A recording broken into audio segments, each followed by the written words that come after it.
ठरलं तर मग या मालिकेच्या आजच्या भागामध्ये दोन महत्त्वपूर्ण घटना आपल्याला पाहायला मिळणार आहेत.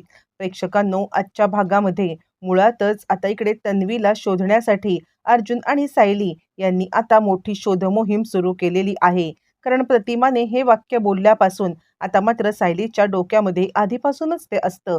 पण पण याच वेळेला जेव्हा आता खऱ्या तन्वीचा शोध सुरू आहे, त्याच वेळेला अजून एक मोठं सत्य आता मंदिरामध्ये अर्जुन आणि सायली यांच्या समोर येणार आहे.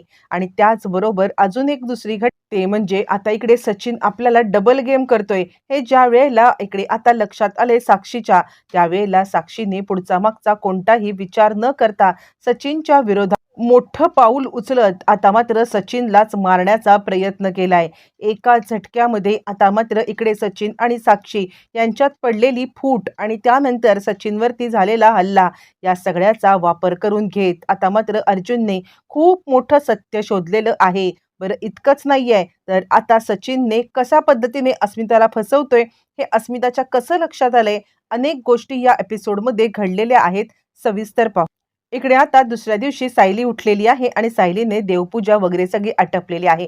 आणि त्यावेळेला मग आता कल्पना सांगतेय, सायली खरंच म्हणजे तू देवघर हातामध्ये घेतल्यापासून सगळं इतकं कसं प्रसन्न वाटतंय ना, तुला सांगू शकत नाहीये. आणि खरंच खरंच तू या घरची ना फक्त आता लक्ष्मी नाहीयेस, तर अन्नपूर्णा, सरस्वती सगळं तूच आहेस. खरंच या घराला इतकं छान मॅनेज करतेस ना, आणि सगळ्या माणसांना सुद्धा आता छान मॅनेज करतेस. असं म्हटल्यावर ती सायली म्हणते, नाही हो आई, मी फारसं काही करत नाहीये. यावरती कल्पना म्हणते, तुझं नेहमीचंच आहे, स्वतःला श्रेय कधी तू घेत नाहीयेस. हां, पण आता एकच गोष्ट सगळ्यात महत्त्वाची करायला पाहिजे, आणि ती म्हणजे आपल्याला खऱ्या तन्वीचा शोध घ्यायला पाहिजे.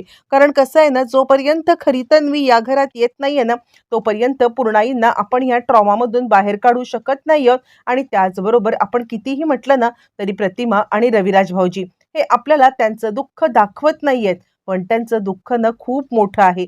खरंच मला कळतच नाहीये की आपण त्यांचं दुःख कशा पद्धतीने दूर करू शकणार आहोत का, किंवा आपण त्यांना कसं या सगळ्यातून बाहेर काढू शकणार आहोत.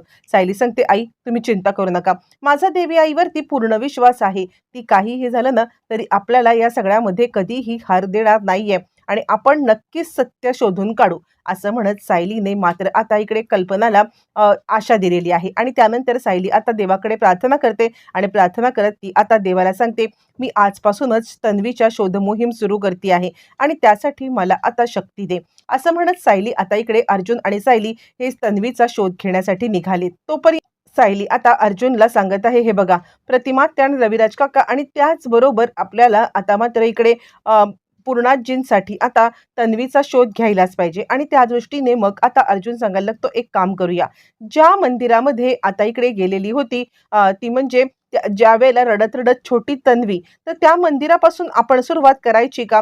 आणि यावरती सायली सांगायला लागते, त्या मंदिराचे पुजारी तर माझ्या ओळखीचे आहेत, आपण त्या मंदिरात जाऊया, त्या पुजाऱ्यांच्या सोबत आता भेटूया आणि बोलूया. आणि त्यानंतर मग ती फोन लावते. पण तिला आता त्या पुजाऱ्यांनी सांगितले की नाही बाळा, मी मी तर इथे आता म्हणजे त्या देवळात नसतोच, तिथे माझा नातू सध्या असतो. यावरती सायली सांगायला लागते, तुम्हाला मधुभाऊ माहिती आहेत ना. तर यावरती ते सांगायला लागतात, हो, मधुभाऊ माझे खास मित्र. यावरती ती म्हणते, तुम्ही मला ओळखता का, मी सायली. म्हणजे मधुभाऊंनीच मागे तुमचा नंबर मला दिला होता.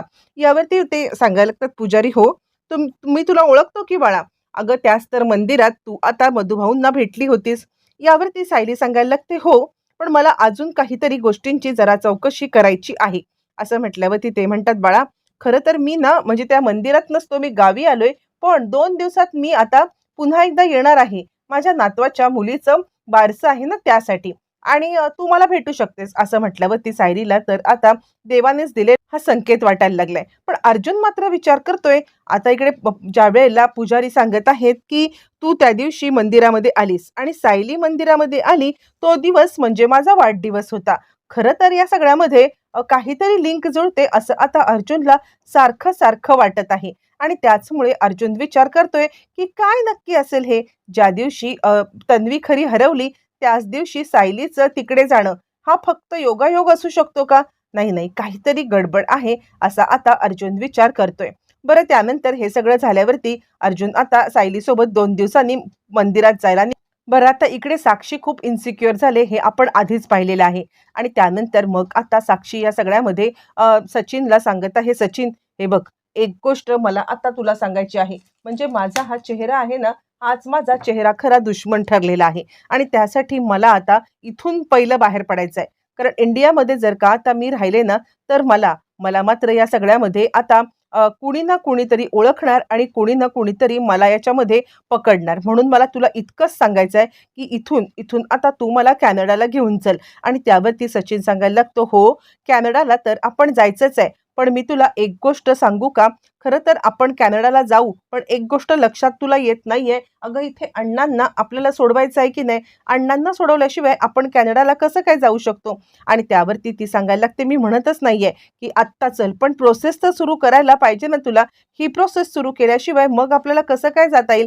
यावरती तो म्हणतो, "हो, प्रोसेस तर सुरू केलेली आहे." त्यावरती ती म्हणते, "कुठे? माझा व्हिसा, पासपोर्ट या सगळ्याची तू प्रयत्न कुठे करतोयस?" यावरती तो म्हणतो, "नाही गं, सध्या तरी मला या सगळ्यासाठी अजिबात वेळ नाहीये. कारण सध्या अण्णांची केस आता माझ्यासाठी जास्त महत्त्वाची आहे." यावरती ती म्हणते, "ठीक आहे, पण एक काम करूया का? मी सध्या पुढे कॅनडाला होऊ का? तू इथे अण्णांची केस सॉल्व्ह कर. मी तिकडे जाते आणि तिकडे आता मी विचार करते प्लास्टिक सर्जरी करण्याचा." आणि यावरती तो म्हणतो, "प्लास्टिक सर्जरी? आणि याची का तुला गरज पडली?" यावरती ती सांगायला लागते, "खरं सांगू का? तर म्हणजे हा चेहराच माझा खूप मोठा दुश्मन आहे आणि त्यासाठी मला असं वाटतंय, की प्लास्टिक सर्जरी केली ना, तर मी इंडियात सुद्धा मोकळेपणाने वावरू शकते. मी जेव्हा हवे तेव्हा अण्णांना भेटायला येऊ शकते आणि मला कोणतीही भीती राहणार नाहीये." बरं, असं म्हटल्यावरती तो म्हणतो, "ठीक आहे, आपण याच्यावरती विचार करू." यावरती सांगते, "अरे, वेळ नाहीये. तू इकडे अण्णांना सोडवेपर्यंत तिकडे माझी प्लास्टिक सर्जरी झाली, तर अण्णांना मनमोकळेपणाने मी आता भेटायला येऊ शकते की नाही?" असं म्हटल्यावरती सचिन म्हणतो, "ठीक आहे, मी याच्यावरती विचार करतो." पण साक्षीला असं वाटायला लागतं, की सचिन आपल्याला उडवाउडवीची उत्तर देतोय आणि ती सांगते, "ते काही नाही. मी आज पासपोर्ट ऑफिसला जाऊन आता मला म्हणजे खरं तर खरा पासपोर्ट काढण्यापेक्षा मी खोट्या नावाने समीरा शेखर या नावानेच पासपोर्ट काढते आहे."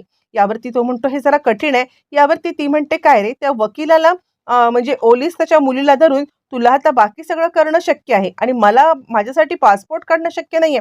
यावर तो म्हणतो, "बघतो मी काय करायचं ते."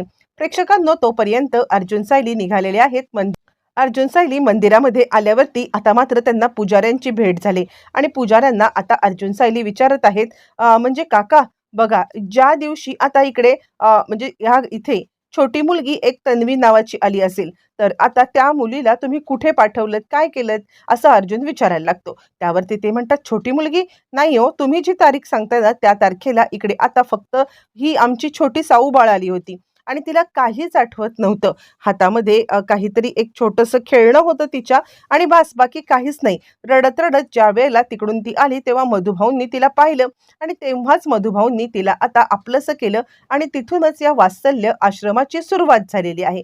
आणि त्यानंतर मग आता अर्जुन म्हणतो, "जरा तुम्ही नीट आठवून बघा ना, म्हणजे खरं तर आता जी रविराज काकांची मुलगी हरवली होती ना, ती खरं तर तन्वी आता ती खोटी निघालेली आहे. त्यामुळे खरी तन्वी कुठेतरी असेलच की." यावरती पुजारी म्हणतात, "हे बघा, मी तुम्हाला सांगतोय ना, की त्या दिवशी फक्त साऊबाळ आली होती."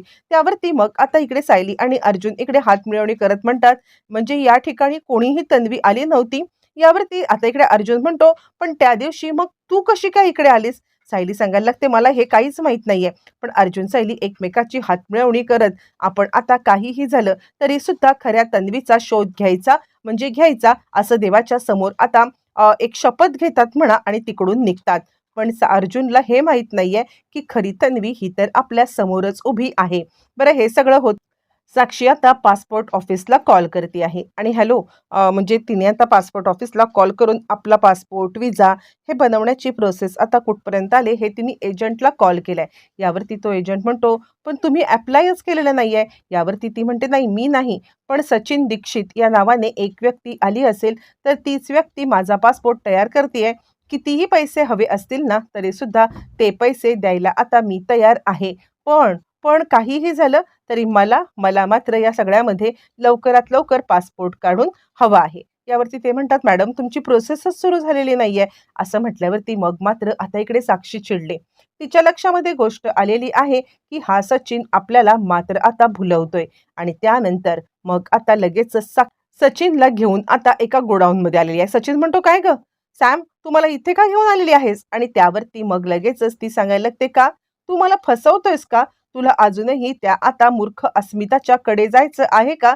काय चाललंय काय तुझं? आणि त्यावरती तो सांगायला लागतो, तू काय बोलतेस? माझं फक्त तुझ्यावरतीच प्रेम आहे आणि मी तुझ्यावरतीच प्रेम करतो. यावरती ती सांगायला लागते, तू जर का माझ्यावरती प्रेम करत असतास ना, तर मी तुला म्हटलं होतं, की मला मला आत्ताच्या आत्ता इथे म्हणजे मला इथूनच डायरेक्ट आता कॅनडाला पाठव. पण तू माझ्या प्रोसेस सुरूच नाही केलेली आहेस. यावर तो म्हणतो, "नाही, नाही, मी प्रोसेस सुरू केली, पण मला भीती वाटते, तू इथे का मला आणलंयस?" यावरती ती म्हणते, "किती खोटं बोलशील? मुळातच मात्र आता मी मी चौकशी केलेली आहे पासपोर्ट ऑफिसला. पासपोर्ट ऑफिसला चौकशी केल्यावरती मला आता समजलंय, की तू कोणतीही प्रोसेस सुरू केली नाहीस. तू फसवतोयस का मला? बोल लवकर, काय आहे तुझ्या मनामध्ये? अण्णांना सोडवण्यासाठी जितके एफर्ट्स घेतोयस ना, त्याचा 1% सुद्धा एफर्ट्स आता तू माझ्यासाठी घेत नाहीयेस. मला कॅनडाला जायचंय. तुला बोलले होते ना मी." असं म्हटल्यावरती तो म्हणतो, "हो सॅम, मी करतोय." पण सॅम कसली ऐकती, आता सचिनच्या अंगावरती धावून जाते. सचिन घाबरलाय आणि तिला आता बोलण्याचा प्रयत्न करतोयस. "काय?